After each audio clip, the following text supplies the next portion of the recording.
Hello everybody, welcome back to the channel and welcome to a new video. And this video I'm going to be looking at low rated movies that I personally really enjoy and discussing about why I disagree with the critics. So let's go baby!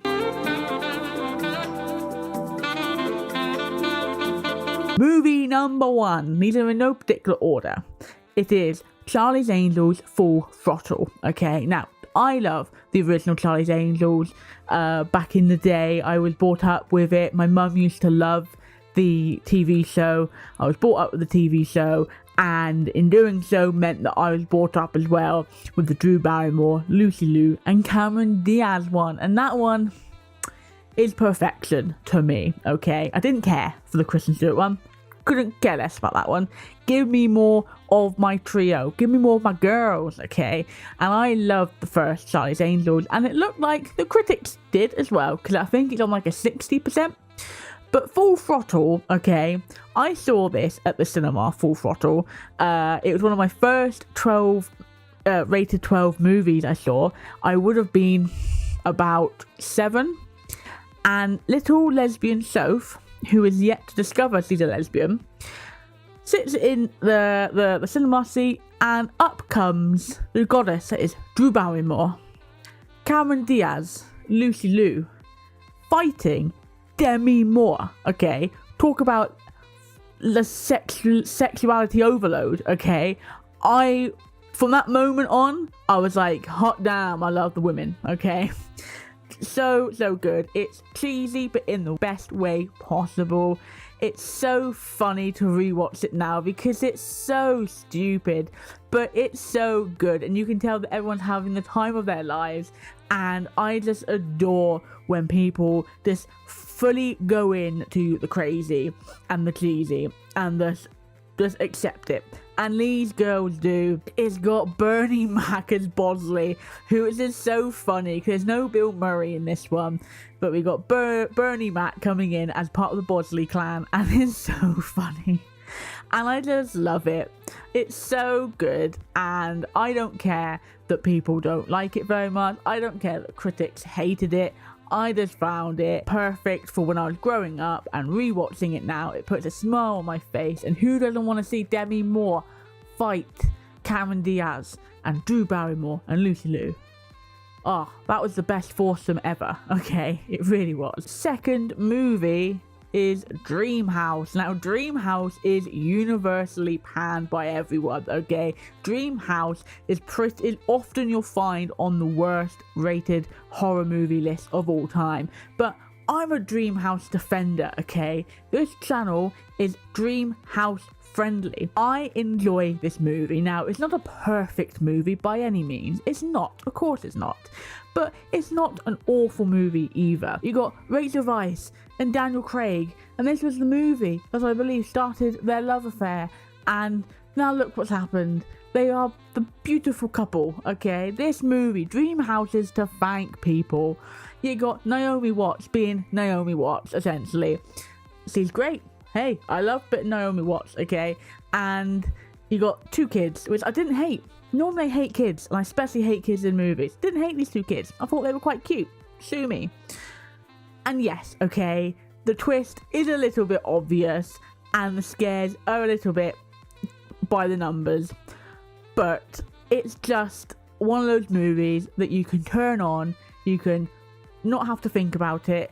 It's pretty decent with the tension and the atmosphere. It's a bit cheesy as well, but it's just fun. And again, I'm someone that I like fun, okay? I do. So Dream House, I'm a defender of you, baby. The next movie is Creep, not the one with the furry in it. That's a great movie, by the way. The 2004, I believe, one set in London Underground. And this one, I remember terrifying me as a kid. I never saw it when I was little, but I remember because I used to visit London a lot. That's where my dad lived at the time. And I always remember seeing that poster of the bloody handprint on the back of a train car in the Underground. And I remember being terrified of going on London Underground because I was like, I don't want that to happen to me. And then I watched it, and I bloody love it. I think it's such a good movie. I love the fact that it starts off and you think it's going to be a general run-of-the-mill, stalker slasher movie, but then it kind of turns itself on its head and it becomes like a creature flick, and it's so good. I really, really enjoy it. Someone that enjoys seeing places that I know I know a lot and I have a lot of passion about. I enjoy seeing movies. That's like one of my things, and I used to ride that underground all the bloody time, and it's cool to kind of see Charing Cross and all that in a movie, and it kind of be like set in the underground on the train, in the train car. It just gives me shits and giggles. Okay, it's fun. Again, not the greatest movie, but this does not deserve to be so low down, okay? And I think it's getting some bit of a cult following because it's getting a Umbrella Entertainment big collector's edition, which I will definitely be buying. And I think I pre-ordered it anyway, and I'll get it when it comes here.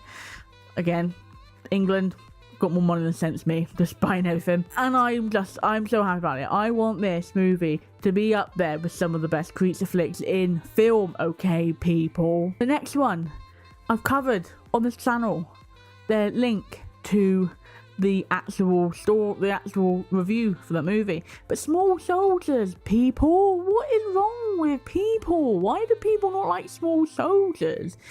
It's got Tommy Lee Jones as an action figure. It's got young Kirsten Dunst.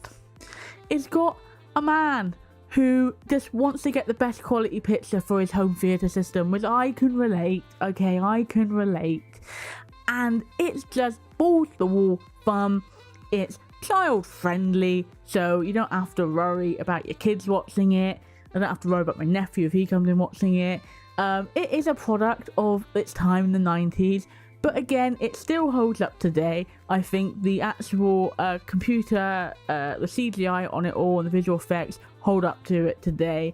The characters, whilst a bit dumb and thick, are endearing. I do have an endearment to every single character.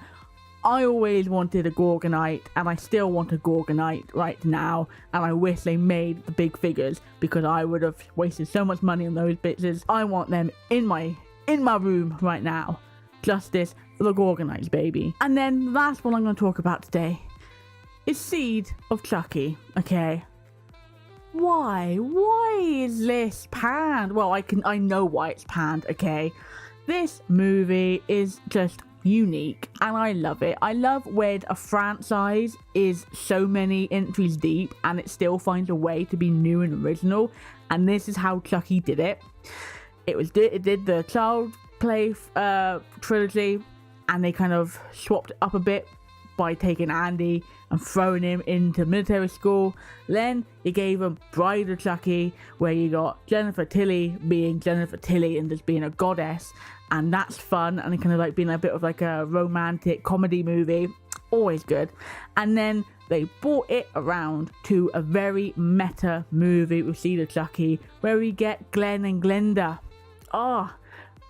Gay icon, Glenn and Glenda, trans icon, I will say.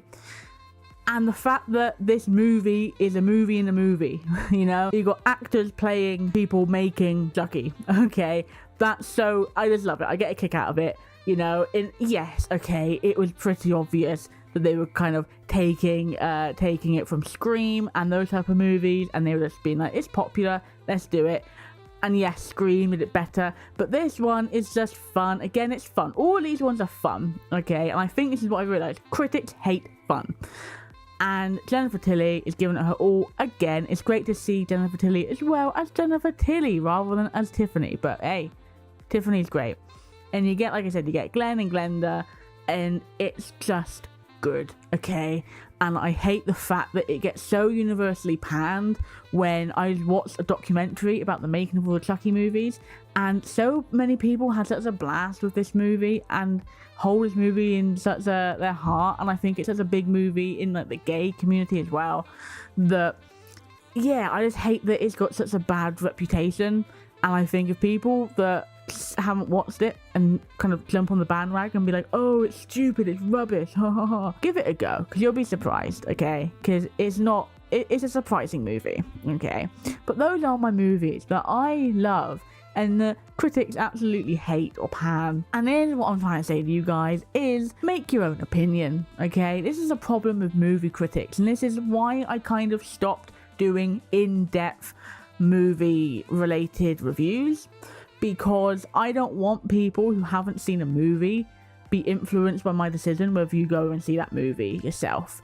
I would want to be alongside them, so they're going to go and make their own decision, but they're interested to see what other people think. So many people will listen to what someone thinks and then they will say, yeah, no, I'm not watching that, and they need to form their own opinion. So guys, please, if you're someone that will take what people say at face value and not form your own opinion, just go out and just do something. Go and live a little. Go and watch a movie that people hate and see if you hate it, because there's a likelihood that you're going to like something that someone hates. So yeah, that's the story of this video.